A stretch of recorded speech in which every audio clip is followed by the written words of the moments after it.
الحمد لله الحمد لله رب العالمين والعاقبة للمتقين والصلاة والسلام على سيد الأنبياء والمرسلين وعلى آله وأصحابه وأهل بيته وأزواجه وذرياته أجمعين ومن تبعهم بإحسان إلى يوم الدين أما بعد فقد قال الله تبارك وتعالى في كلامه المجيد والفرقان الحميد أعوذ بالله من الشيطان الرجيم بسم الله الرحمن الرحيم وهل أتاك حديث موسى إذ رأى نارا فقال لأهلهم كثوا إني آنست نارا لعلي آتيكم منها بقبس أو أجد على النار هدى فلما أتاها نودي يا موسى إني أنا ربك فاخلع عليك إنك بالوادي المقدس طوى وأنا اخترتك فاستمع لما يوحى إنني أنا الله لا إله إلا أنا فاعبدني وأقم الصلاة لذكري إن الساعة آتية أكاد أخفيها لتجزى كل نفس بما تسعى فلا يصدنك عنها من لا يؤمن بها واتبع هواه فتردى وما تلك بيمينك يا موسى قال هي عصاي أتوكأ عليها وأهش بها على غنمي ولي فيها مآرب أخرى قال ألقها يا موسى فألقاها فإذا هي حية تسعى قال خذها ولا تخف سنعيدها سيرتها الأولى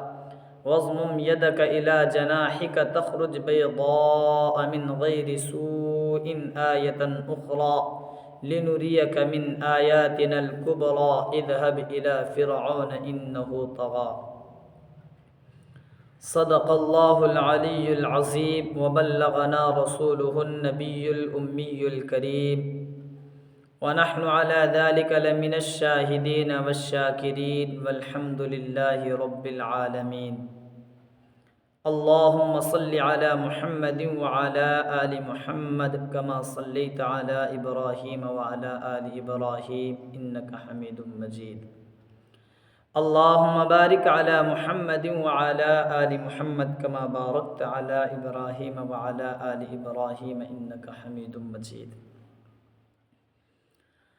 محترم و مکرم ناظرین کرام و حضرات سامعین عظام، گزشتہ پرسوں الحمدللہ ثم الحمدللہ بتوفیق اللہ سورہ طٰہٰ کی تفسیر کا آغاز ہوا تھا، اور آپ کو بتایا گیا تھا کہ اس سورت کے اندر توحید، رسالت اور معاد کے مضامین ہیں،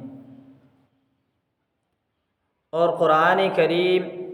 کو تمہیدی طور پر قرآن کریم کے نزول کا مقصد آپ کے سامنے آ چکا ہے، اور چونکہ محمد الرسول اللہ صلی اللہ علیہ وسلم کو اس کے ضمن میں انبیاء کرام علیہم الصلاۃ کے واقعات سے تسلی دینا بھی مقصود ہے، اور خود قرآن کریم کے اندر اللہ تبارک و تعالی نے ارشاد فرمایا وَكُلًّا نَقُصُّ عَلَيْكَ مِنْ أَنْبَاءِ الرُّسُلِ مَا نُثَبِّتُ بِهِ فُؤَادَكَ، اے محبوبم صلی اللہ علیہ وسلم، ہم تمام انبیاء کے جو قصے آپ کے سامنے بیان کرتے ہیں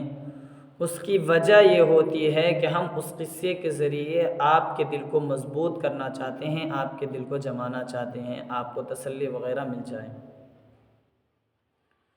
تو جناب نبی کریم صلی اللہ علیہ وسلم کی تسلی کے لیے اور ہم تمام حضرات کو اس پر عمل کرنے کے لیے اللہ تبارک و تعالیٰ اس سورت کے اندر سورہ طٰہٰ کے اندر حضرت موسیٰ علیہ السلام کا واقعہ تفصیل سے بیان فرماتے ہیں۔ چنانچہ ارشاد ربانی ہے، آج کی تلاوت کردہ آیات میں سے پہلی آیت یوں ہے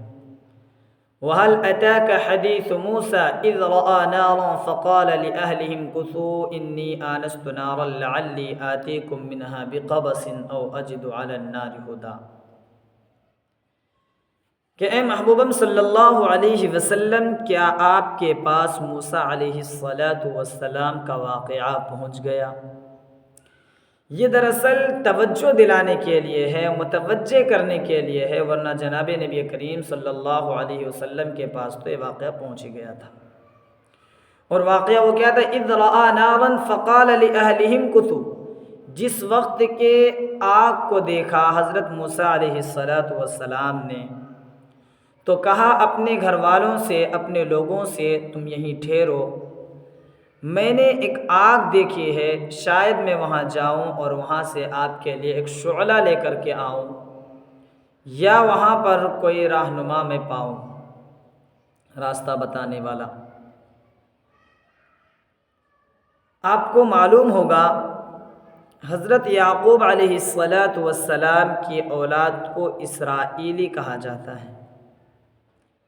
اور بنی اسرائیل میں سے حضرت یوسف علیہ السلام کے دور میں حضرت جو اسرائیلی حضرات تھے وہ آ کر مصر میں بس گئے تھے، لیکن حضرت یوسف علیہ السلام کے بعد قبطیوں نے حضرت یوسف علیہ السلام کی جو نسل یا ان کے جو خاندان والے بسے تھے ان کو پریشان کرنا شروع کیا،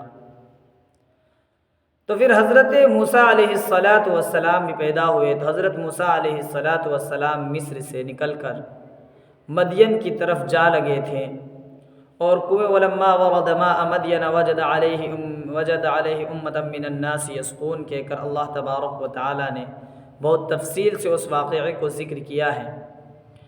بہرکیف مدین جب پہنچتے ہیں تو شعیب علیہ السلام کی دو بیٹیوں کی کنویں پر مدد کرتے ہیں حضرت موسیٰ علیہ السلام، اور مدد کرنے کی عوض جب حضرت موسیٰ علیہ السلام کو حضرت شعیب علیہ السلام کی بیٹیاں بلانے آتی ہیں کہ میرے ابا بلا رہے ہیں آپ کو، قالت ان ابی یدعوک لیجزیک اجر ما سقیت لنا، اس لیے بلا رہے ہیں تاکہ آپ نے جو ہمارے جانوروں کو پانی پلایا ہے، میرے جو والد ہیں حضرت شعیب علیہ السلام وہ آپ کو اس کا بدلہ عطا کر دیں۔ حضرت شعیب علیہ السلام کے پاس جب حضرت موسیٰ علیہ السلام آتے ہیں اور اپنے جو حالات رکھتے ہیں مصر کے، تو حضرت شعیب علیہ السلام تو ان کو تسلی دینے کے بعد کہتے ہیں انی ارید ان انکحک احدی ابنتی ہاتین علی ان تأجرنی 8 حجج، اے موسیٰ میری خواہش ہے، میری آرزو ہے، میری تمنا ہے، میں چاہتا ہوں کہ ان دونوں بیٹیوں میں سے ایک بیٹی کے ساتھ میں آپ کا نکاح کر دوں، بعوض اس کے کہ آپ 8 سال تک میری بکریاں چرائیں گے بطور نکاح کے، مہر جو ہے مہر کے طور پر آپ 8 سال بکریاں چرائیں گے۔ فَإِنْ أَتْمَمْتَ عَشْرًا فَمِنْ عِنْدِكَ، اگر آپ 10 سال مکمل کر لیں تو وہ آپ کی طرف سے ہوگا، یعنی 8 سال بکریاں چرانا یہ طے ہے، ہر حال میں آپ کو چرانا ہوگا، یہ لازم اور واجب و ضروری ہے آپ کے لیے، لیکن اگر آپ اپنی ثوابدید سے اپنی طرف سے بطور احسان کے اگر 10 سال چرا لیں گے تو بہت اچھی بات ہے۔ چنانچہ حضرت موسیٰ علیہ السلام نے 10 سال مکمل کیے، تو اب انہوں نے ارادہ کیا کہ جو ہماری مائیں ہیں اور ہماری ماں ہے، ہماری بہن وغیرہ ہے، جو رشتہ دار وغیرہ ہیں مصر کے اندر، ہم ان سے ملیں، لہٰذا ان سے ملنے کی حضرت شعیب علیہ السلام سے حضرت موسیٰ علیہ السلام نے اجازت چاہی، اور حضرت شعیب علیہ السلام کی طرف سے حضرت موسیٰ علیہ السلام کو اجازت بھی مل گئی۔ چنانچہ حضرت موسیٰ علیہ السلام اپنے گھر والوں کے سمیت، یعنی شعیب علیہ السلام نے موسیٰ کو اجازت تو دی، ساتھ ساتھ میں ان کی بیوی جو صفورہ نام تھا جن کا، یہ حضرت شعیب علیہ السلام کی بیٹی تھی، چونکہ حضرت موسیٰ علیہ السلام سے شادی ہو چکی تھی تو ان کے ساتھ جانے کی اجازت ان کو بھی مل گئی ہے، ان کو ساتھ جا رہے ہیں۔ چونکہ روایات میں آتا ہے کہ حضرت صفورہ رضی اللہ تعالی عنہ یہ جو ہیں حضرت موسیٰ علیہ السلام کی بیوی ہیں، شعیب علیہ السلام کی بیٹی ہیں، تو یہ اس وقت جس وقت مصر کی طرف مدین سے سفر کر رہی ہیں حضرت موسیٰ علیہ السلام کے ساتھ میں، تو وہ حمل سے تھیں اور بالکل قریب الولادت کا وقت تھا، اور انہوں نے سفر شروع کر دیا، اور چونکہ کسی کا ایک خوف تھا، کسی بادشاہ بدماش بادشاہ کا، اس لیے جو عام راستہ تھا مدین سے مصر کی طرف جانے کا، وہ راستہ نہ اختیار کرتے ہوئے کوئی اور راستہ حضرت موسیٰ علیہ السلام نے اختیار کیا اور اس راستے پر ہو لیا۔ اور اتفاق کی بات یہ ہوئی کہ وہ راستہ حضرت موسیٰ علیہ السلام بھول گئے، اور اوپر سے سردی کا زمانہ، مزید یہ کہ اماں صفورہ رضی اللہ تعالیٰ عنہ جو ہیں حضرت موسیٰ علیہ السلام کی جو بیوی ہے اور حضرت شعیب علیہ السلام کی صاحبزادی ہیں، وہ حمل سے اور قریب الولادت ہیں، اور سردی کا موسم ہے، جاڑے کا موسم ہے، ٹھنڈ بھی لگ رہی ہے، راستہ بھی بھول گیا ہے۔ اتفاق سے جاتے جاتے ایک پہاڑ کے اوپر ایک جگہ جو ہے حضرت موسیٰ علیہ السلام نے ایک آگ کو دیکھا۔ اب چونکہ حضرت موسیٰ علیہ السلام نے سوچا، چونکہ ٹھنڈی بھی بھگانا تھا، تو حضرت موسیٰ علیہ السلام نے شاید اس نیت سے کہ جا کر کے میں آگ لے آؤں تاکہ ہم لوگ تاپ سکیں۔ روایت میں یہ بھی آتا ہے کہ اس زمانے کے اندر جو آگ جلانے کا آلہ ہوا کرتا تھا وہ ماچس نہیں ہوا کرتا تھا، بلکہ ایک خاص قسم کا پتھر ہوا کرتا تھا کہ پتھر کو پتھر میں یوں ٹچ کرنے سے یا ٹکرانے سے، ٹھوکنے سے اس سے چنگاری نکلتی تھی اور اس کے ذریعے سے آگ جلائی جاتی تھی۔ حضرت موسیٰ علیہ السلام نے اس کی کوشش کی لیکن اس میں کامیاب نہ ہو سکے۔ بالآخر جب وہ آگ کو دیکھتے ہیں تو اپنے گھر والوں سے کہتے ہیں کہ تم لوگ یہیں ٹھہرو، میں نے آگ دیکھی ہے۔ تو دیکھیں یہاں پہ جو کہا اہلہم کثو، تم لوگ ٹھہرو، یہاں پر بعض مفسرین نے کہا کہ حضرت موسیٰ علیہ السلام کے ساتھ آپ کی صرف بیوی صفورہ ہی رضی اللہ تعالیٰ عنہ نہیں تھی، بلکہ آپ کے ساتھ میں آپ کے خادم بھی تھے۔ اس لیے حضرت موسیٰ علیہ السلام نے کثی یعنی بیوی کو کہتا ہے کہ تم ٹھہرو کے بجائے انہوں نے کہا کثو، تم سب ٹھہرو، یعنی جمع کا صیغہ استعمال کیا ہے۔ بعض مفسرین نے یہ کہا کہ ان کے ساتھ کوئی نہیں تھے، ان کی بیوی اکیلی تھی، لیکن چونکہ وقت کے نبی حضرت شعیب علیہ السلام کی صاحبزادی تھی وہ، اس لیے بطور تعظیم کے جمع کا صیغہ استعمال کیا، جسے بولتے ہیں نا آپ ٹھہریے، تو ٹھہرنے، آپ ٹھہریے۔ تو اس حساب سے حضرت صفورہ رضی اللہ تعالیٰ عنہ سے اللہ کے نبی حضرت موسیٰ علیہ السلام نے کہا آپ ٹھہریے، انی آنست نارا لعلی آتیکم منہا بقبس او اجد علی النار ہدا، کہ میں نے آگ دیکھی ہے، یقیناً میں نے آگ دیکھی ہے، شاید کہ میں اس کو تمہارے پاس اس میں سے کچھ شعلہ وغیرہ لے کر کے آؤں، چنگاری وغیرہ، اور جو ہے یا پھر میں جو ہے اس آگ کے پاس کوئی رہنما پالوں۔ دیکھیں انی آنست نارن، آگ دیکھنے کا جو ذکر کیا حضرت موسیٰ علیہ السلام نے، یہ یقین کے ساتھ کہ یقیناً میں نے آگ کو دیکھا ہے، اور جو شعلہ لانے کی بات کی ہے اس کے بارے میں اللہ حضرت انہوں نے کہا قیاس، یعنی انہوں نے گمان ظاہر کہ شاید میں لے آؤں، ممکن ہے کہ ہو سکتا ہے میں نہ لا پاؤں، یا ممکن ہے کہ میں یہ تو نہ لاؤں، ہو سکتا ہے اس آگ کے پاس میں، چونکہ ہم لوگ راستہ بھول گئے ہیں تو ہم لوگوں کو کوئی راستہ بتانے والا وہاں پر مل جائے، یہ ممکن ہے۔ اس لیے یہاں دیکھیں آگ جو حضرت موسیٰ علیہ السلام نے دیکھی تھی وہ یقینی دیکھی تھی، اس لیے کہا انی آنست نارا لعلی، انی آنست نارا، یقیناً ہم نے آگ کو دیکھا ہے، لعلی آتیکم، شاید کہ میں اس میں سے تمہارے لیے تمہارے پاس لے آؤں، بقبس، ایک شعلہ، یا پھر اس کے بعد وہ نہ صحیح تو کم از کم او اجد علی النار ہدا، میں آگ کے پاس جاؤں تو وہاں پر کوئی نہ کوئی مجھے راستہ بتانے والا مل جاوے۔ اس طرح حضرت موسیٰ علیہ السلام نے بات کی۔ بہرکیف وہاں سے چلتے ہیں۔ اب وہ آگ کیا ہے؟ آگ کے متعلق بعض مفسرین کہتے ہیں کہ وہ آگ نہیں بلکہ حقیقتاً وہ نور تھا، جبکہ لیکن اب رہا سوال، جب وہ نور تھا تو قرآن نے انی آنست نارا کیوں کہا، آگ کیوں بولا؟ تو اصل میں چونکہ حضرت موسیٰ علیہ السلام نے ان کو آگ ہی سمجھا تھا، اس لیے اس کو آگ کہا، ورنہ در حقیقت وہ آگ نہیں بلکہ ایک نور تھا۔ اور اس کے بعد جب وہاں جاتے ہیں اس نور کے بعد تو حضرت موسیٰ علیہ السلام جاتے فلما اتاہا نودی یا موسیٰ، روایت کے اندر آتا ہے حضرت موسیٰ علیہ السلام وہاں جب پہنچتے ہیں تو اس کو اڑتے ہوئے دیکھتے ہیں، اور درخت جو ہے سر سبز و شاداب ہوتا ہے، اور پہاڑ اور یہ آگ جو ہے اس سے لگی ہوئی ہے۔ اور عجیب بات یہ ہے کہ یہ آگ درخت کے سبزہ پن کو، ہرے پن کو دور بھی نہیں کرتی ہے، اور اس ہرے پن کی وجہ سے آگ پر بھی کوئی اثر نہیں پڑتا ہے۔ یہ عجیب بات ہے۔ روایت میں یہ بھی آتا ہے کہ حضرت موسیٰ علیہ السلام وہاں کھڑے ہوتے ہیں کہ وہ درخت پر سے آگ گرے اور اس کو میں لے جا کر کے اپنی بیوی کے پاس لے جاؤں تاکہ اس سے ہم تاپ واپ سکیں، لیکن اتفاق عجیب بات ہے کہ وہ آگ گرتی بھی نہیں ہے۔ پھر روایت میں یہ بھی آتا ہے کہ حضرت موسیٰ علیہ السلام گھاس پھوس کو جمع کرتے ہیں اور وہاں پر جا کر رکھ دیتے ہیں تاکہ اس سے آگ کو چھو جاوے، اور اس کے بعد جو ہے میں ان کو جا کر کے لے کر جاؤں اور اس سے ہم اور ہماری بیوی وغیرہ اس کو تاپ سکیں۔ لیکن اس کے باوجود وہ گھاس پھوس وہاں ڈالنے کے باوجود اس پر بھی آگ نہیں پکڑتی ہے، اور اسی اثنا میں فلما اتاہا، جب وہ آگ کے پاس پہنچتے ہیں تو آواز دی جاتی ہے حضرت موسیٰ علیہ السلام کو، اتاہا نودی یا موسیٰ، آواز دی جاتی ہے اے موسیٰ، نودی یا موسیٰ، آواز دی جاتی ہے اور موسیٰ۔ روایات میں آتا ہے کہ حضرت موسیٰ علیہ السلام نے اس درخت کی جب آواز سنی تو یہ آواز چاروں سمت سے آ رہی تھی، یعنی مشرق، مغرب، شمال، اتر، یعنی پورب، پچھم، اتر، دکن، چار جانب، چاروں سمت سے یہ آواز آئی۔ اور عجیب بات یہ ہے کہ حضرت موسیٰ علیہ السلام نے جب آواز سنی تو یہ آواز صرف کان سے نہیں سنی، بلکہ حضرت موسیٰ علیہ السلام کہتے ہیں ہمارے جسم کے اندر جتنے بھی اعضاء ہیں ہم نے سب سے سنی، یعنی اللہ نے بطور معجزہ حضرت موسیٰ علیہ السلام کے، یا اللہ تبارک و تعالیٰ نے اپنی طاقت دکھانے کے لیے صرف حضرت موسیٰ کو اپنی آواز اپنے کان سے نہیں سنائی، بلکہ ان کو ان کے ناک سے بھی ان کی آواز سنائی دی، آنکھ سے بھی آواز سنائی دی، ہاتھ، پیر،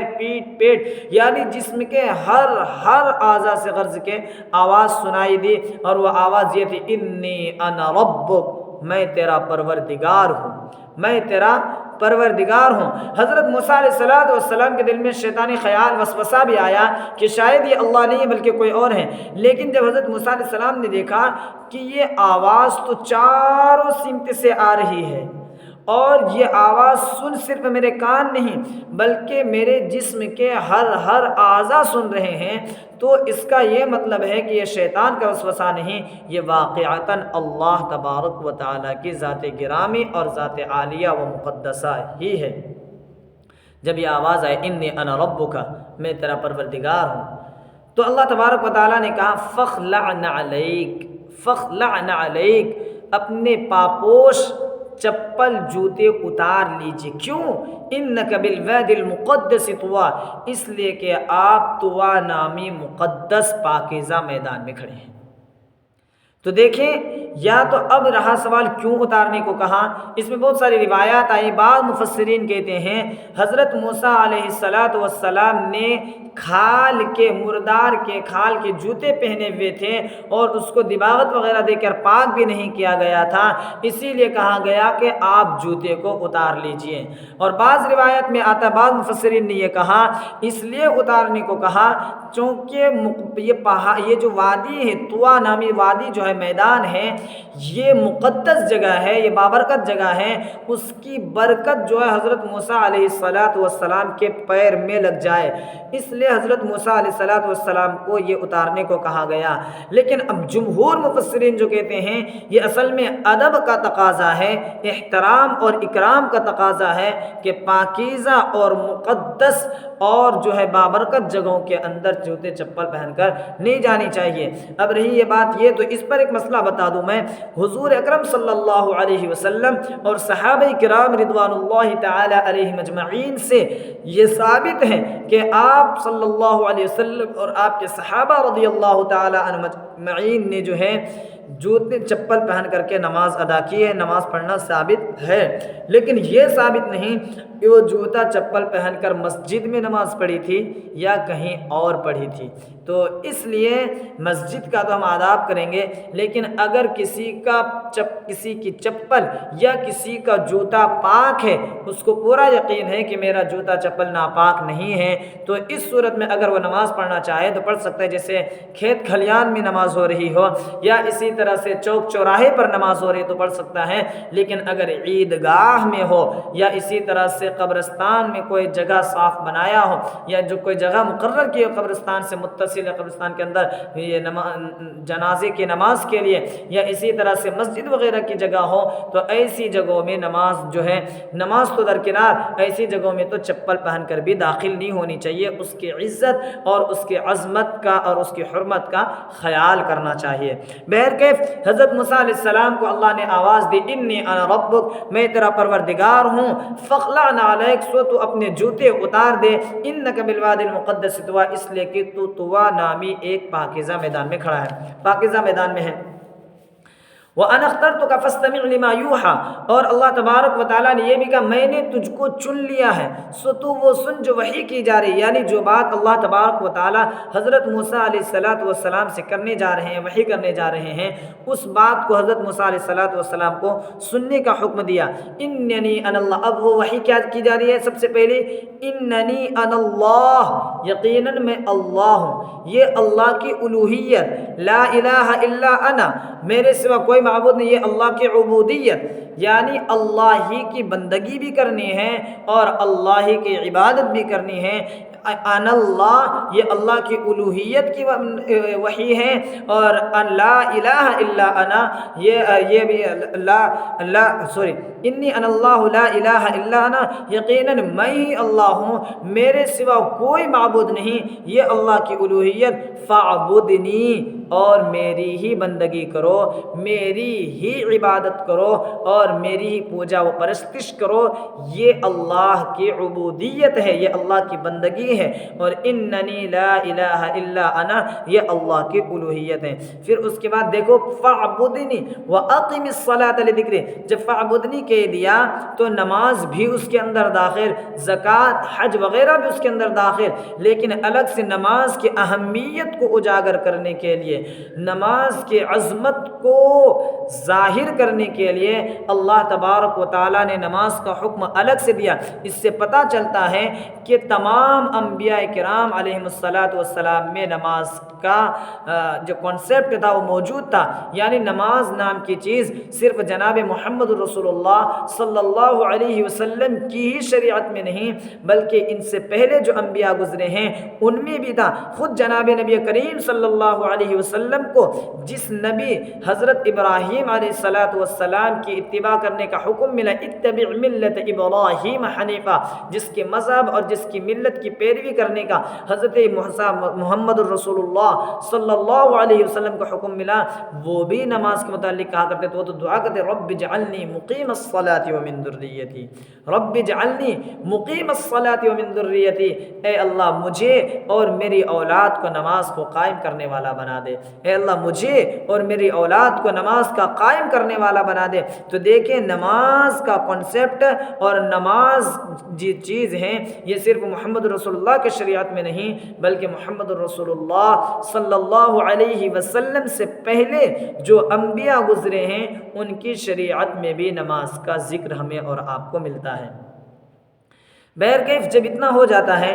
آگے فرمایا اننی انا اللہ لا الہ الا انا فاعبدون واقم الصلاۃ لذکری۔ اچھا اس کے اندر ایک بات کہ نماز کو قائم کیجئے میرے ذکر کے لیے، میرے ذکر کے لیے جو ہے آپ نماز کو قائم کیجئے۔ تو دیکھیں عام طور پہ آدمی صرف کلمہ پڑھے تو نماز زبان بولتی ہے، آدمی ہاتھ سے زکوٰۃ دے تو چلو ہاتھ کی عبادت ہو گئی، مال کی عبادت ہو گئی، حج ہو گئی، لیکن نماز کے اندر آدمی ہماتن اللہ کی طرف متوجہ ہوتا ہے، آنکھ بھی اللہ کا ذکر کرتی ہے، ناک بھی اللہ کا ذکر کرتی ہے، کان بھی اللہ کے ذکر کرتے ہیں، ہاتھ پیر غرض جسم کا ہر اعضاء اللہ کے ذکر میں مشغول ہوتا ہے۔ اس لیے تو اللہ تبارک و تعالیٰ نے ہمیں اور آپ کو دن بھر کے اندر 5 نمازیں عطا کی ہیں تاکہ اس کے ذریعے سے ہم اگر اللہ کی یاد سے غافل ہو جائیں تو اس کے ذریعے سے ہم اللہ کی یاد میں دوبارہ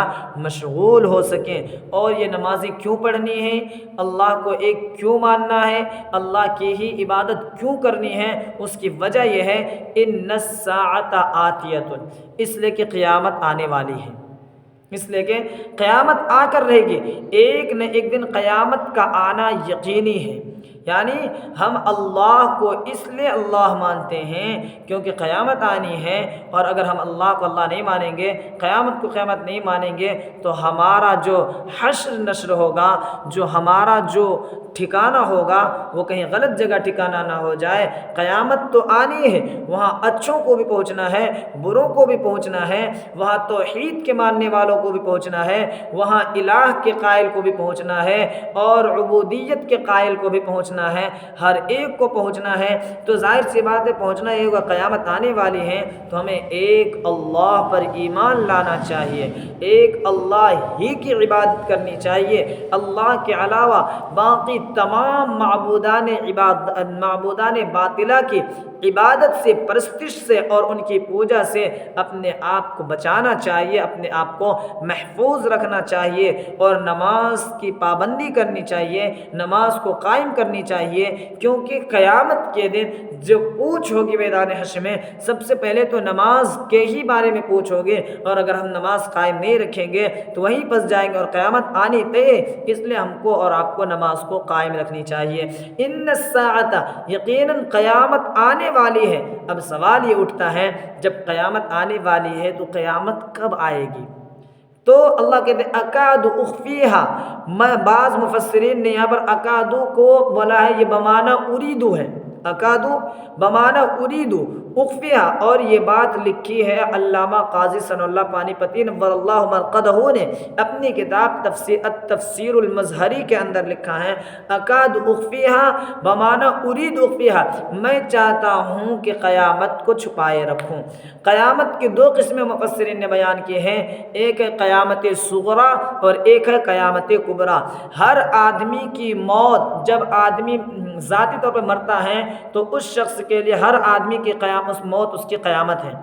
ہر ایک آدمی کی قیامت اس کی موت ہے۔ جب وہ مر گیا تو اس کی قیامت آ گئی، اور اسی قیامت کو قیامت صغریٰ کہا جاتا ہے، اور جن ساری کی ساری مخلوقات ختم ہو جائیں گے، تمام چیزیں تہس نہس ہو جائیں گے، اس وقت جو قیامت آئے گی اس قیامت کو قیامت کبریٰ، قیامت صغریٰ کا مطلب چھوٹی قیامت اور قیامت کبریٰ کا مطلب بڑی قیامت ہوتا ہے۔ تو اس کا مطلب یہ ہے کہ ہم کو نماز وغیرہ قائم کرنی ہے، اس لیے کہ قیامت آنے والی ہے۔ اکاد اخفیہا، میں چاہتا ہوں کہ اس کو چھپائے رکھوں، قریب ہے کہ میں اس کو چھپائے رکھوں گا، یعنی اور اس کی وجہ کیا، کیوں چھپائے رکھے جائے گا، وجہ کیا ہے؟ اس کی وجہ یہ ہے کہ اگر کسی کو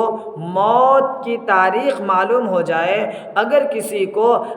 قیامت کی تاریخ معلوم ہو جائے تو پوری زندگی گناہوں میں مصروف رہے گا، اور وہ سوچے گا جب میرے موت کا وقت قریب آئے گا تو میں اس وقت جا کر کے توبہ کر لوں گا۔ تو ایسا نہیں ہے، کیونکہ اگر ایسا ہوتا، خدا نخواستہ اللہ دن کو، تاریخ کو متعین بھی کر دیتا تو انسان کے گناہ کرنے کی وجہ سے دل اتنا سیاہ اور اتنا کالا پڑ جاتا کہ اسے اس کے تاریخ معلوم ہونے کے باوجود وہ توبہ نہیں کر سکتا۔ اس لیے اللہ تبارک و تعالیٰ نے لِتُجْزَىٰ كُلُّ نَفْسٍ بِمَا تَسْعَىٰ، میں چاہتا ہوں، قریب ہے کہ میں اس کو چھپائے رکھوں، یعنی قیامت کی تاریخ کو، قیامت کے آنے کے وقت کو میں چھپائے رکھوں، اس لیے لِتُجْزَىٰ كُلُّ نَفْسٍ بِمَا تَسْعَىٰ، تاکہ ہر جان کو ان کے اعمال کا پورا پورا بدلہ دیا جا سکے۔ جب معلوم ہوگا، یہی نہیں معلوم ہوگا کہ ہمیں کب موت آ جائے گی، کب ہماری قیامت آ جائے گی، تو آدمی ڈرتا رہے گا اور زیادہ سے زیادہ نیک عمل کرے گا اور زیادہ سے زیادہ گناہوں سے بچے گا۔ اس لیے اللہ تبارک و تعالیٰ نے قیامت کو چھپا کر رکھا ہے۔ اور یہ کہنے کے بعد پھر اگلی آیت کہتے ہیں فَلَا يَصُدَّنَّكَ عَنْهَا مَن لَّا يُؤْمِنُ بِهَا وَاتَّبَعَ هَوَاهُ فَتَرْدَىٰ۔ آج کے خطبے کے اندر تلاوت کردہ آیات میں شکایت ہے فَلَا يَصُدَّنَّكَ عَنْهَا مَن لَّا يُؤْمِنُ بِهَا وَاتَّبَعَ هَوَاهُ فَتَرْدَىٰ، اے موسیٰ کہیں آپ کو قیامت کو ماننے سے، کہیں آپ کو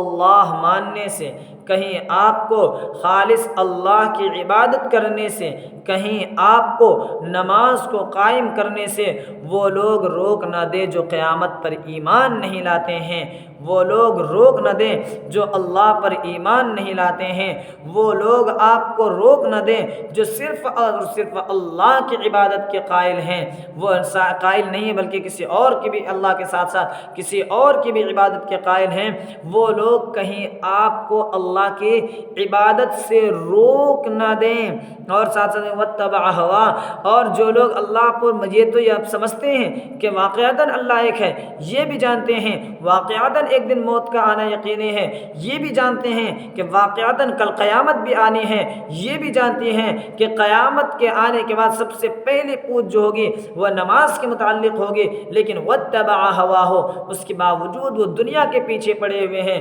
اس کے باوجود وہ اپنی خواہشات کی اتباع کر رہے ہیں، اس کے باوجود وہ دنیا کے پیچھے جا رہے ہیں، مال مال مال کر رہے ہیں اور دنیا کے عیش و عشرت میں پڑے ہوئے ہیں، آخرت کی کوئی پرواہ نہیں ہے۔ فلا یصدنک عنہا، وہ لوگ کہیں آپ کو روک نہ دے۔ اس سے پتہ چلتا ہے واتبع ہوا فدردا، اور اگر ایسا ہو گیا یعنی اگر انہوں نے آپ کو قیامت کو ماننے سے روک دیا، اگر انہوں نے آپ کو نماز کو قائم کرنے سے روک دیا، اگر انہوں نے آپ کو ایک اللہ کو ماننے اور ایک اللہ کی خالص عبادت کرنے سے روک دیا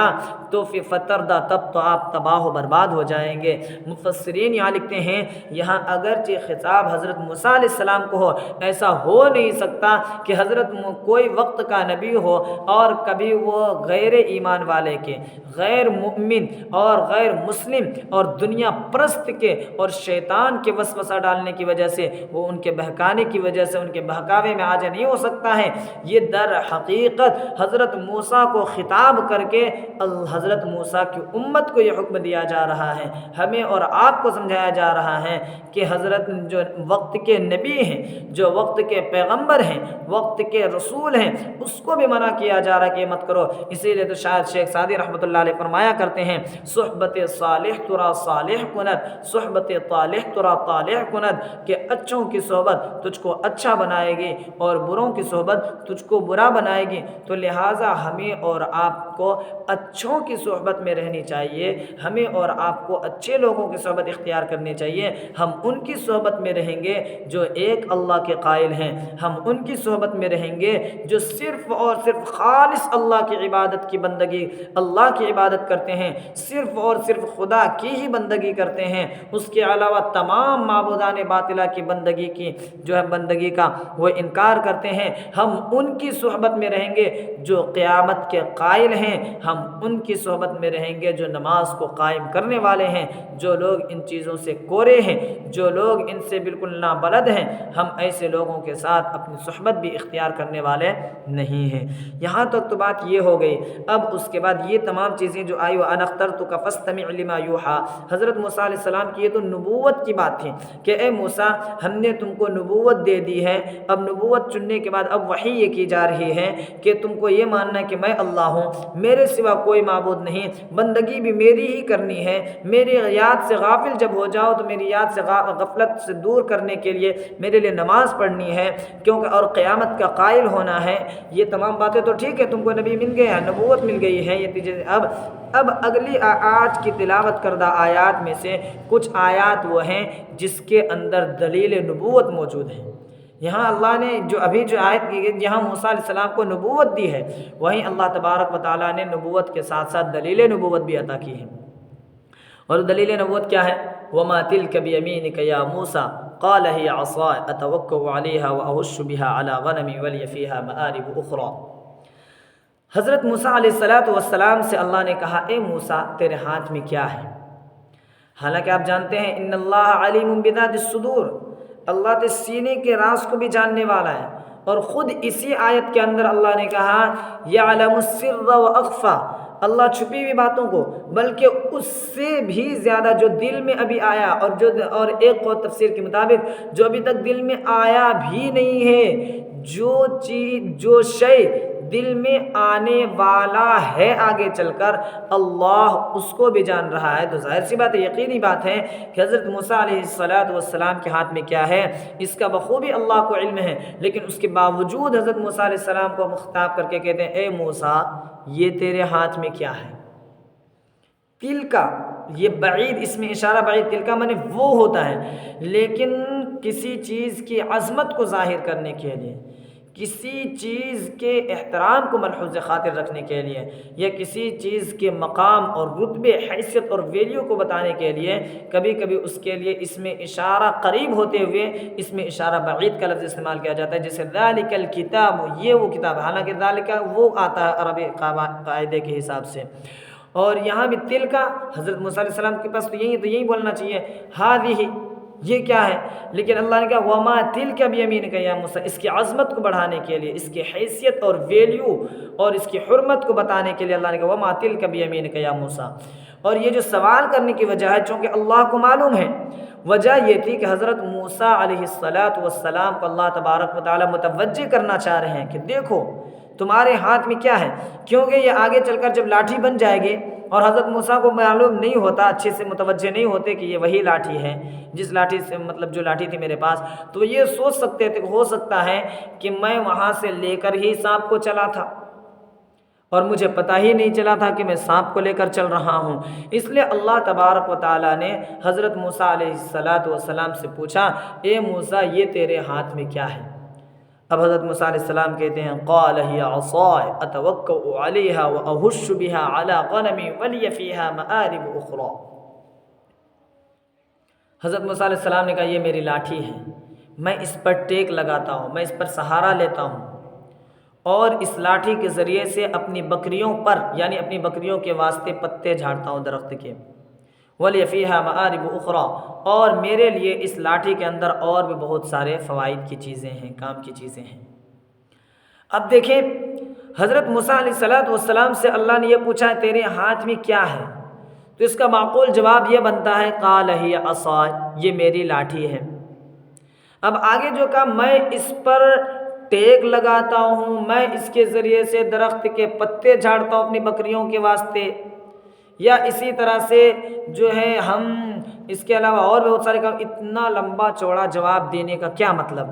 اصل میں وجہ یہ ہے کہ حضرت موسیٰ محبوب سے اگر کسی کی ملاقات ہوتی ہے تو ہر محبوب اپنے محبوب سے چاہتا ہے کہ زیادہ سے زیادہ وقت گزارا جائے، چونکہ اب اللہ تبارک و تعالی جناب موسیٰ علیہ السلام سے ہم کلام ہو رہے ہیں، تو حضرت موسیٰ علیہ السلام نے اتنی لمبی چوڑی گفتگو اس لیے کی، اتنی لمبی چوڑی جواب اس لیے دی کہ زیادہ سے زیادہ دیر تک اللہ سے بات کرنے کا موقع مل سکے، اللہ سے زیادہ دیر تک بات کرنے کا موقع مل سکے۔ اسی آیت کو اور اسی کو مد نظر رکھتے ہوئے حضرت مولانا خالد سیف اللہ رحمانی حفظہ اللہ نے اپنی کتاب آسان تفسیر کے اندر کہا چونکہ نماز بھی ہم ایسا ہے جیسے ہم اللہ سے بات کر رہے ہیں، تو اس لیے جب آدمی نماز اکیلے پڑھے تو آدمی کو چاہیے زیادہ سے زیادہ لمبی اور طویل نماز پڑھنی چاہیے تاکہ زیادہ سے زیادہ ہم اللہ تبارک و تعالی سے باتیں کر سکیں۔ لیکن ہاں اگر جماعت کے ساتھ پڑھ رہے ہیں، امامت کر رہے ہیں، تو اس صورت میں مقتدیوں کی رعایت کرتے ہوئے، مصلیوں کا خیال رکھتے ہوئے جو ہے ہم کو درمیانہ انداز میں نماز پڑھانا ہے، نہ زیادہ جلدی کرنا ہے نہ زیادہ تاخیر کرنی ہے۔ تو لہٰذا یہاں جو کہا کہ محبت میں آ کر حضرت موسیٰ علیہ السلام نے کہا کہ اتوکأ علیہا واہش بہا علی غنمی ولی فیہا مآرب اخری، اور محبت کا تقاضا ہے۔ پھر دیکھیے اخیر میں جا کر کے کلام کو حضرت موسیٰ علیہ السلام نے مختصر کر دیا، کیونکہ کہیں محبوب کے احترام میں بے احترامی نہ ہو جائے، محبوب کے ادب میں کہیں بے ادبی نہ ہو جائے، محبوب کی تعظیم میں کہیں بے تعظیمی نہ ہو جائے، بدتمیزی نہ ہو جائے، اس لیے حضرت موسیٰ علیہ السلام نے جہاں کہ اتوکأ علیہا واہش بہا علی غنمی ولی فیہا مآرب اخری، آخر میں ولی فیہا، اور میرے لیے اس کے اندر چند کام دوسرے اور ہیں۔ مطلب یہ ہے کہ روایت میں آتا ہے حضرت موسیٰ علیہ السلام اس کے ذریعے سے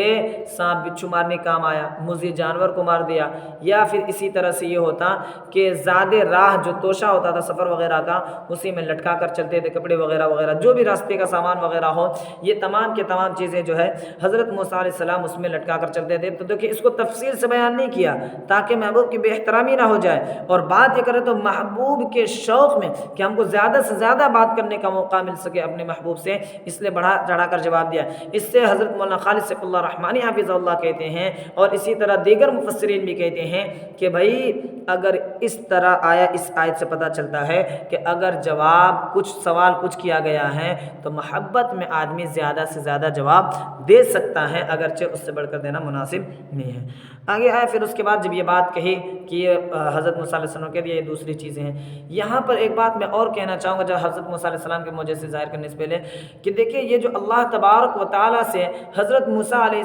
السلام کلام فرما رہے ہیں، اس کلام فرمانے کی وجہ سے حضرت موسیٰ علیہ السلام کا لقب ہے کلیم اللہ۔ حضرت مفتی سعید احمد پالنپوری نور اللہ مرقدہ، اللہ حضرت کی قبر پر کروڑوں اربوں رحمتیں نازل فرمائے، انہوں نے اپنی کتاب تفسیر ہدایت القرآن کے اندر انہی آیات کے آگے پیچھے جو ہے یعنی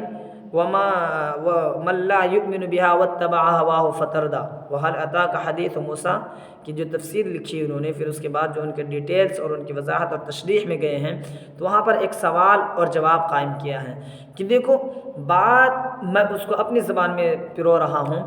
کہ بات حضرت موسیٰ نے بھی اللہ سے کی، بات جناب محمد رسول اللہ صلی اللہ علیہ وسلم علیہ السلام نے بھی اللہ سے کی، لیکن حضرت موسیٰ علیہ السلام کو کلیم اللہ کہا جاتا ہے، محمد الرسول اللہ کو کلیم اللہ نہیں کہا جاتا، کیا وجہ ہے؟ تو اس کا جواب حضرت مفتی صاحب رحمۃ اللہ علیہ نے یہ دیا کہ حضرت موسیٰ علیہ السلام نے جو کلام کیا تو وہ اس دنیا کے اندر کلام کیا تھا، وہ جگہ وہ تھی مدین سے مصر کے درمیان میں ایک وادی ہے، وادی کے سائڈ میں داہنے سائڈ میں ایک طور نامی پہاڑ ہے، اس پر حضرت موسیٰ علیہ السلام نے اللہ سے بات کی، یعنی دنیا کے اندر، اور جناب محمد رسول اللہ صلی اللہ علیہ وسلم نے جو بات کی ہے وہ بات کی ہے مکہ سے چلے بیت المقدس پہنچے، بیت المقدس سے چلے ساتوں آسمان کراس کیا، سدرۃ المنتہا پہنچے، سدرۃ المنتہا سے صریف الاقلام اور جنت جہنم سے گزرتے ہوئے عرش پر اللہ تبارک و تعالیٰ کے دربار میں پہنچتے ہیں، وہاں جا کر اللہ تبارک و تعالیٰ سے ہم کلام ہوتے ہیں، وہاں جا کر اللہ تعالیٰ سے ہم کلام ہوتے ہیں، یعنی موسیٰ علیہ السلام نے اس دنیا میں اللہ سے بات کی اور حضرت محمد رسول اللہ نے اس دنیا میں بات کی، اسی وجہ سے انہیں کلیم اللہ کہا جا سکتا ہے، انہیں کلیمت اللہ نہیں کہا جا سکتا، یعنی موسیٰ علیہ السلام تو کلیم اللہ ہیں لیکن جناب نبی کریم صلی اللہ علیہ وسلم کو بطور لقب کے کلیم اللہ نہیں کہا جا سکتا۔ بہرکیف جب بات یہ ہو گئی، اس کے بعد یہ حضرت موسیٰ علیہ السلام نے کہہ دیا یہ میری لاٹھی ہے، میں اس پر ٹیک لگاتا ہوں اور اس سے میں اپنے درخت کے پتے وغیرہ بھی جھاڑتا ہوں اپنے بکریوں کے لیے، اور ساتھ ہی ساتھ یہ بھی کہا کہ اس میں اور بھی مزید دوسرے کام وغیرہ ہیں جو دوسرے کام بھی میں ان سے لیتے رہتا ہوں۔ تب اللہ نے کہا القھا یا موسیٰ، القھا یا موسیٰ، اے موسیٰ آپ اپنی لاٹھی ڈال دیجئے زمین پر، فَأَلْقَاهَا فَإِذَا هِيَ حَيَّةٌ تَسْعَىٰ، حضرت موسیٰ نے بس اس کو ڈالا تو اچانک وہ دوڑتا ہوا سانپ بن گیا، اچانک وہ دوڑتا ہوا سانپ بن گیا۔ یہاں پر یہ دیکھیں آیا حیۃ تسعیٰ، بعض جگہ ثعبان مبین آیا،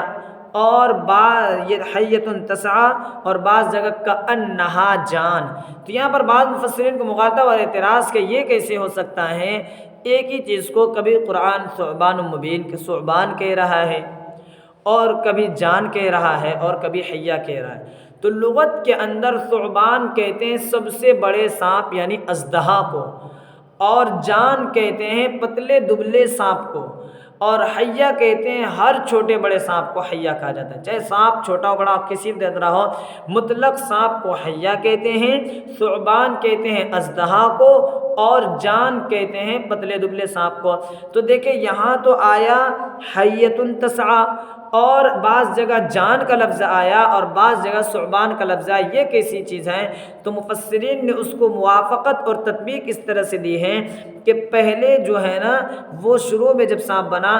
تو وہ جان تھا، اسے جان ہی تھا، پہلے جان تھا، پھر رفتہ رفتہ رفتہ وہ اژدہا بنتا گیا، یعنی بعد میں وہ موٹا ہوتا چلا گیا، ایک جواب۔ دوسرا جواب یہ دیا کہ وہ تھا تو اژدہا ہی، لیکن چونکہ اژدہا جو ہوتا ہے بھاری بھرکم جسم والا ہوتا ہے، چلنے پھرنے پھرتی نہیں ہوتی ہیں، وہ آسانی سے آرام سے چل نہیں پاتے ہیں، لیکن یہ جو جان ہوتی ہے، جان جس سانپ کو کہا جاتا ہے، وہ سانپ جو ہے بالکل اطمینان سے پھرتیلا ہوا کرتا ہے، تیزی سے چلتا ہے. تو کہہ رہے یہ تھا تو اژدہا، لیکن اس کی پھرتی اتنی اچھی تھی اور اتنا تیز اور چاق و چوبند تھا کہ معلوم ہوتا تھا جان. اسی لیے تو قرآن نے جہاں بھی جان کا لفظ استعمال کیا سانپ کے لیے، وہاں کا کأنہا جان، کأنہا جان، گویا کہ وہ جان ہے. یعنی گویا کہ دم تیز تراک اور جو چاق و چوبند سانپ ہے. تو اس طرح سے اس کا جواب دیا ہے. اور ثعبان جہاں بھی کہتے ہیں اذا ہوا ثعبان، اچانک وہ اژدہا کھلم کھلا تھا، اچانک اژدہا کھلم کھلا تھا. تو دیکھیں اس طرح سے اس کا جواب دیا گیا تطبیق کہ تھا تو وہ اژدہا، لیکن دیکھنے چلنے کے اعتبار سے وہ جان تھا. اسی لیے قرآن میں جب بھی جان کے لفظ سے سانپ کو یاد کیا گیا، سانپ کا تذکرہ کیا گیا، تو کہا جاتا ہے قرآن میں کأنہا جان. اور ورنہ کہا جاتا ہے اذا وثعبان میں. اور حیا ہے تو اس میں کوئی تعارض کی بات ہی نہیں، کیونکہ حیا ہر سانپ کو کہا جاتا ہے، چھوٹے موٹے، چھوٹا سانپ ہو یا بڑا سانپ ہو، ہر سانپ کو کہا جاتا ہے. بہرکیف جب یہ بات کہی تو روایت میں یہ بھی آتا ہے حضرت موسیٰ علیہ السلام ڈر گئے اور ہمارے ڈر کے پیچھے نکلے. اور یہ جو ڈر تھا یہ ڈر طبعی اور بشری تھا، ورنہ ایسا نہیں کہ اس کو اللہ پر یقین نہیں تھا. اللہ نعوذ باللہ من ذالک، حضرت جناب موسیٰ علیہ السلام کو اللہ پر یقین نہ تو پھر اور کس کو ہو. لیکن حضرت موسیٰ علیہ السلام جو اس سانپ سے ڈرے اس کی وجہ طبعی ڈر تھا، بشری ڈر تھا. اس کی وجہ سے بھاگنے لگے تو ان کو کہا رکو. اور اس طرح سے بعض ایک آیت میں یہ بھی آیا انی لا یخاف لدی المرسلون، میرے سامنے انبیاء ڈرا نہیں کرتے ہیں. انی لا یخاف لدی المرسلون، میرے سامنے ڈرا نہیں کرتے ہیں. اور روایت میں یہ بھی آیا پھر کہا اللہ نے خودہا، اس سانپ کو پکڑو، اس لاٹھی کو پکڑو. روایت میں یاد حضرت موسیٰ علیہ السلام اونی کپڑے پہنے ہوئے ہوتے ہیں تو اس کو پکڑنے کے لیے یوں کرتے ہیں، ہاتھ یوں لاتے ہیں اور اس کے بعد ایسے پکڑتے ہیں کہ کہیں کاٹ نہ لے. تو چونکہ پھر آواز آتی فرشتے کے ذریعے سے یا اللہ کی طرف سے آتی ہو، کیا اگر اللہ چاہے گا آپ اون کو ہاتھ میں لے لیں گے تو یا سانپ نہیں کاٹے گا؟ تو حضرت موسیٰ علیہ السلام نے کیوں نہیں، اللہ چاہے گا تو کاٹے گا، چاہے میں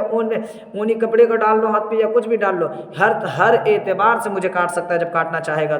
تو پھر انہوں نے پھر ہاتھ کو اس کو ہٹا لیا. پھر خالی ہاتھ اللہ نے حضرت موسیٰ علیہ السلام نے اس سانپ کو پکڑا. خودہا، پکڑو اس کو، ولا تخف، اور ڈرو مت. کیوں؟ انی لا یخاف لدی المرسلون، انبیاء میرے سامنے ڈرا نہیں کرتے ہیں. سنعیدها سیرتها الاولى، ان قریب ہم اس سانپ کو اس کے اصلی حالت پہ، پہلے حالت پہ لوٹا دیں گے. یعنی جس طرح پہلے یہ لاٹھی تھی، یہ سانپ لاٹھی تھا، یہ اب بھی یہ جو لاٹھی بنی ہے سانپ، وہی پھر سے دوبارہ یہ لاٹھی بن جائے گی. یہ ایک معجزہ. وَضْمُمْ يَدَكَ إِلَىٰ جَنَاحِكَ، یہ تو دلیل نبوت ہے. یعنی موسیٰ علیہ السلام سے پوچھا جائے کہ تمہارے نبی ہونے کی دلیل کیا ہے، تو موسیٰ علیہ السلام کہ دیکھو عام آدمی اگر لاٹھی زمین پر رکھ دے تو وہ سانپ نہیں بنتا، لیکن موسیٰ علیہ السلام لاٹھی زمین پر رکھ دے تو وہ سانپ بن جاتا ہے. یہ موسیٰ علیہ السلام کے نبی ہونے کی دلیل ہے، یہ دلیل نبوت ہے. حضرت موسیٰ علیہ السلام کے یہ دلیل نبی ہونے کی دلیل ہے، یہ دلیل نبوت ہے. دوسری دلیل دے رہے ہیں وَضْمُمْ يَدَكَ إِلَىٰ جَنَاحِكَ تَخْرُجْ بَيْضَاءَ مِنْ غَيْرِ سُوءٍ. مفسرین میں سے کسی معتبر مفسر نے، یاد نام نہیں آ رہا ہے مجھے، انہوں نے کہا کہ سب سے بڑا معجزہ حضرت موسیٰ علیہ السلام کا جو تھا وہ ید بیضاء، یعنی دائیں ہاتھ کی ہتھیلی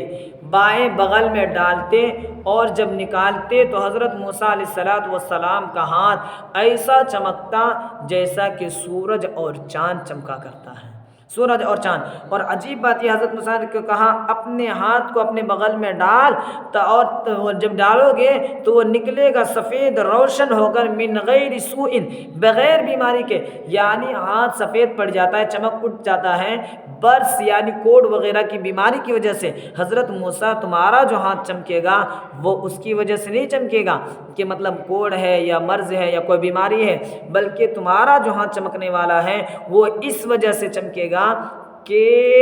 آپ کا یہ معجزہ ہوگا، اس میں کوئی بیماری نہیں ہوگی. چنانچہ حضرت موسیٰ علیہ السلام جب بھی ہاتھ ڈالتے اور نکالتے ہیں چمکنے لگتے، پھر ویسا ہی ہاتھ ہو جاتا جیسے عام حالت میں ہاتھ وغیرہ رہا کرتا تھا. سوء آیۃ اخری، اور سوء آیۃ اخری، بغیر بیماری کے دوسری نشانی کے طور پر. یعنی پہلی نشانی عصا اور دوسری نشانی ید بیضاء. کل حضرت موسیٰ علیہ السلام کو 9 معجزات دیے گئے ہیں، جن میں سے 2 کا یہاں تذکرہ ہے، اور باقی ذات وغیرہ کا تذکرہ ہم نے سورہ بنی اسرائیل کی جب تفسیر کی تھی تو اس وقت ہم نے مکمل آپ کے سامنے یہ رکھ دی ہے. اگر کسی کو شوق ہو تو وہاں جا کر مراجعات کر لے کہ وہاں پر حضرت موسیٰ علیہ السلام کے 9 معجزات کیا ہے، ورنہ ویڈیو زیادہ طویل اور لمبی ہو جائے گی. اور یہ کیوں کیا؟ لِنُرِيَكَ مِنْ آيَاتِنَا الْكُبْرَى، تاکہ ہم آپ کو اپنی بڑی بڑی نشانیاں دکھائیں، بڑی بڑی نشانیاں دکھائیں۔ اور یہ سب عطا کرنے کے بعد اب حضرت موسیٰ علیہ السلام کو اللہ کی طرف سے حکم تھا۔ ویسے یوں تو حضرت موسیٰ علیہ السلام بنی اسرائیل کے نبی تھے، کیونکہ وہ آتینا موسیٰ الکتاب، اور ہم نے موسیٰ علیہ السلام کو کتاب عطا کی، وَجَعَلْنَاهُ هُدًى لِبَنِي اسرائیل، اور ہم نے بنی اسرائیل کے لیے اس کو ہدایت بنایا۔ تو یہ آیت دلالت کرتی ہے کہ حضرت موسیٰ علیہ السلام کی نبوت بنی اسرائیل میں تھی، لیکن اس کے باوجود چونکہ بنی اسرائیل جو ہے فرعون کے غلام بن گئی تھی، فرعون جو ہے بنی اسرائیل کو بیگاری کا کام لیا کرتے تھے، ان سے جو کھٹواتے تھے ان کو، اور ان کو پریشان وغیرہ کیا کرتے تھے، ظلم و تعدی کیا کرتے تھے اس پر، تو اور بنی اسرائیل کی طرف حضرت موسیٰ کو بھیجے گئے تھے، تو اس لیے بنی اسرائیل کو چھڑانے کے لیے اور موسیٰ علیہ السلام کو فرعون کو دعوت دینے کے لیے بھیجا گیا تھا، ورنہ در حقیقت حضرت موسیٰ علیہ السلام کی جو نبوت تھی وہ بنی اسرائیل کے لیے تھی، نہ کہ فرعونیوں وغیرہ کے لیے۔ تو بہرکیف یہ بات ہو گئی پوری۔ اب یہاں سے کہا اذهب الى فرعون انه طغى، اے موسیٰ جاؤ اور فرعون کو جا کر کے فرعون کے پاس جا، اس لیے کہ وہ سرکش ہو چکا ہے، وہ آپے سے باہر آ چکا ہے، وہ نافرمانی پہ نافرمانی کرتے جا رہا ہے، وہ حد سے گزر چکا ہے۔ اس کے بعد کا مسئلہ کیا ہوا، کس طرح سے جواب دیا حضرت موسیٰ نے، کیا خواہش کی، کیا درخواست کی، کیسے جواب دیا، اور کس طرح سے دعوت و تبلیغ کی جا کر کے حضرت موسیٰ علیہ السلام وغیرہ نے، یہ تمام باتیں انشاءاللہ تبارک و تعالی ہم کل سماعت کریں گے۔ ابھی جتنی باتیں کہی گئی ہے انہی تمام باتوں کو اپنے ذہن کے اندر بٹھائیں اور ان تمام کہی ہوئی باتوں پر عمل کرنے کی کوشش کریں، اور حضور صلی اللہ علیہ وسلم کا چونکہ فرمان ہے بلغوا عنی ولو آیا، اگرچہ ایک ہی آیت تم نے کیوں نہ سیکھا ہو میری طرف سے تو تم لوگوں کو پہنچا دو، تو آپ اس کو نشر کریں، اس کی اشاعت کریں، یا تو آپ ویڈیو کو شیئر کریں، یا آپ کے اندر آ جاتی ہے بات تو آپ خود اس کی تبلیغ کریں، اپنی زبان سے دوسروں کو بتائیں۔ دیکھیں ایک بار ترجمہ دیکھیں، اس کے بعد بات ختم کرتے ہیں انشاءاللہ تبارک و تعالی۔ وَهَلْ أَتَاكَ حَدِيثُ مُوسَىٰ، اور کیا آپ کے پاس موسیٰ علیہ السلام کا واقعہ پہنچ گیا؟ اذ رأى نارا فقال لأهلهم كثوا، جس وقت کے دیکھا حضرت موسیٰ علیہ السلام نے ایک آگ کو، اور کہا اپنے گھر والوں سے تم لوگ ٹھہرو، انی آنست نارا، یقیناً میں نے ایک آگ دیکھی ہے، لعلی آتیکم منہا بقبس، شاید کہ اس میں سے ایک شعلہ میں تمہارے پاس لاؤں، او اجد علی النار ہدا، یا میں آگ کے پاس کوئی راستہ بتانے والا پاؤں۔ فلما اتاہا نودی یا موسیٰ، پھر جب حضرت موسیٰ علیہ السلام آگ کے پاس آئے تو آواز دی گئی، اے موسیٰ انی انا ربک، میں تیرا پروردگار ہوں، فاخلع نعلیک، سو آپ جوتے اتار لیجئے، انک بالوادی المقدس طویٰ، اس لیے کہ آپ طویٰ نامی پاکیزہ میدان میں ہیں، وَأَنَا اخْتَرْتُكَ، اور ہم نے آپ کو چن لیا، فَاسْتَمِعْ لِمَا يُوحَىٰ، لہٰذا آپ وہ سنیے جو وحی کی جا رہی ہے، اننی انا اللہ، یقیناً میں ہی اللہ ہوں، لا الہ الا انا، میرے سوا کوئی معبود نہیں، فاعبدنی، سو تم میری ہی عبادت کرو، وَأَقِمِ الصَّلَاةَ لِذِكْرِي، اور میری یاد کے لیے نماز کو قائم کیجئے، ان الساعة آتیۃ، اس لیے کہ قیامت آنے والی ہے، اکاد اخفیہا، قریب ہے کہ میں اس کو چھپائے رکھوں، یا میں چاہتا ہوں کہ اس کو چھپائے رکھوں، لتجزا کل نفس بما تسعی، تاکہ ہر جان کو اس کے کیے کا بدلہ دیا جا سکے، فلا یصدنک عنہا من لا یؤمن بہا، اور آپ کو نہ روک دے ایمان لانے سے، اللہ کی بندگی کرنے سے، نماز قائم کرنے سے، یا قیامت کو ماننے سے، وہ لوگ جو ایمان نہیں رکھتے ہیں قیامت پر، نماز کے قائم کرنے پر، اللہ پر اور خالص اللہ کی بندگی پر، اور اپنی خواہش کی اتباع کیے ہوئے ہیں، ورنہ تو آپ ہلاک و برباد ہو جائیں گے۔ وما تلک بیمینک یا موسیٰ، اور اے موسیٰ یہ آپ کے ہاتھ میں کیا ہے؟ قال ہی عصای، موسیٰ علیہ السلام نے کہا یہ میری لاٹھی ہے، اتوکأ علیہا، میں اس پر ٹیک لگاتا ہوں، واہش بہا علی غنمی، اور اپنی بکری کے لیے اس لاٹھی کے ذریعے سے درخت کے پتے بھی جھاڑتا ہوں، ولی فیہا معارب اخری، اور اس لاٹھی کے اندر میرے لیے بہت سارے دوسرے کام کی چیزیں ہیں۔ قال القها یا موسیٰ، اللہ نے کہا اے موسیٰ اپنی لاٹھی ڈال دو، فالقاها، پس موسیٰ نے اپنی لاٹھی ڈالی، فاذا هی حیۃ تسعی، تو اچانک دوڑتا ہوا سانپ ہے، قال خذها ولا تخف، اللہ نے کہا اس کو پکڑ لو اور ڈرو نہیں، سنعیدها سیرتها الاولی، ان قریب ہم اس لاٹھی کو اس کی پہلی حالت میں لوٹا دیں گے، وضمم یدک الی جناحک، اور ملا لو اپنے ہاتھ کو اپنے بغل سے، تخرج بیضاء من غیر سوء، نکلیں گے وہ سفید ہو کر بغیر بیماری کے، دوسری نشانی کے طور پر، لنریک من آیاتنا الکبریٰ، تاکہ دکھائیں ہم آپ کو اپنی بڑی بڑی نشانیاں، اذهب الی فرعون انہ طغی، جاؤ فرعون کے پاس اس لیے کہ وہ بڑا سرکش ہو چکا ہے۔ اللہ تبارک و تعالی ہمیں اور آپ کو کہنے سننے سے زیادہ عمل کرنے کی توفیق عطا فرماوے، آمین۔ اقول قولی ھذا واستغفر اللہ لی ولکم ولسائر المسلمین فاستغفروہ انہ هو الغفور الرحیم، وآخر دعوانا ان الحمد للہ رب العالمین۔ سبحان اللہ وبحمدہ، سبحانک اللہم وبحمدک، ونشہد ان لا الہ الا انت، ونستغفرک ونتوب الیک۔ سبحان ربک رب العزة عما یصفون، وسلام علی المرسلین، والحمد للہ رب العالمین۔